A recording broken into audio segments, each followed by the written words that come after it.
bonnes âmes qui m'ont rappelé que c'était la Saint-Valentin.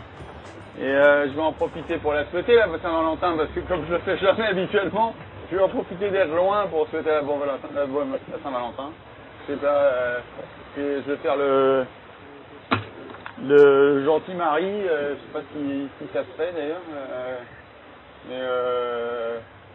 Bah, écoutez, bonne Saint-Valentin à tous. C'est vrai que c'est pas tellement l'ambiance de la Saint-Valentin là dans le coin, mais c'est beau quand même, hein. C'est un sacré endroit. Hein. Si ça pouvait s'organiser un peu la mer là, ça pourrait faire vraiment une super piste de glisse. Ouais, effectivement, c'était un week-end tonique, voire très tonique.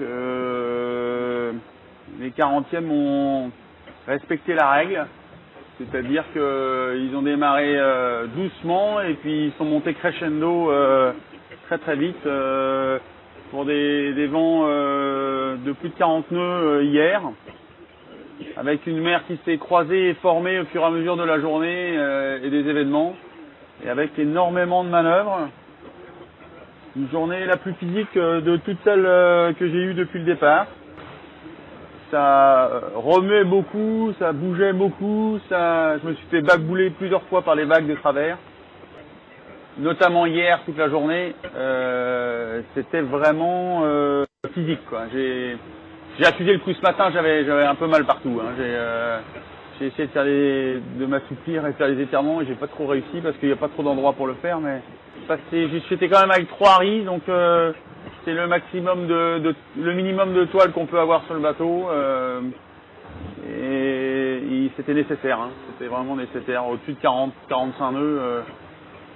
Bah oui, il faut réduire la toile. Mais sur ce genre de bateau, réduire la toile, et notamment au portant comme ça, quand le vent vient de l'arrière, c'est pas simple du tout. C'est des manœuvres qu'il faut bien préparer et où il faut pas se rater parce qu'encore une fois, on peut casser beaucoup de matériel et très vite. En fin de journée, il a fallu que j'aille sur le flotteur, donc à l'extrémité du bateau à bâbord, pour enlever une sécurité que j'ai sur les haubans du bateau au cas où j'ai besoin d'empanner dans la nuit. Et il faut vous dire que je m'y suis repris à 3 fois tellement les vagues de côté me chassaient et m'empêchaient d'accéder au flotteur. C'était un petit peu engagé d'aller sur le bord du flotteur hier. Donc j'étais harnaché, harnais et tout, mais 2 fois je me suis fait repousser par les vagues et je me suis retrouvé en butée de harnais parce qu'il n'y a pas moyen de se retenir. Hein, dans ces cas-là, ça vous arrache. Hein. C'était incroyable de se retrouver là en solitaire, en multicoque, au milieu de nulle part. Les premiers albatros sont apparus assez rapidement d'ailleurs et j'en avais pas mal à me suivre hier. C'est des endroits très hostiles, enfin c'est pas encore trop hostile là, parce qu'il fait pas encore trop froid, mais je sais que d'ici 2-3 jours ça va être très hostile. Et non, c'est forcément des éléments et des vagues beaucoup plus grosses qu'ailleurs, ça c'est certain. Il y a une houle de sud-ouest et une houle qui se forme et qui est énorme. Et c'est vrai que nous, c'est des choses qu'on aime bien voir et regarder. Et cette nuit, je me suis bien refait la crise. Enfin, je me suis couché. Hein, Alors c'est sûr que c'est pareil, c'est un exercice délicat. Hein. Il y a des grosses vagues dehors. Là, on va en prendre une grosse. Là. On va en prendre une très grosse. Là, c'est beau, hein, ce qu'on va faire. Là, on l'a bien enchaîné en plus les deux. Là, c'est sympa. Tu vas te coucher, tu te mets dans la banette. Et pour autant, tu sens le bateau qui part de temps en temps, comme maintenant, à 31-32 nœuds. Tout ça, c'est une chaîne de petites choses qui font que le bateau se débrouille un peu tout seul.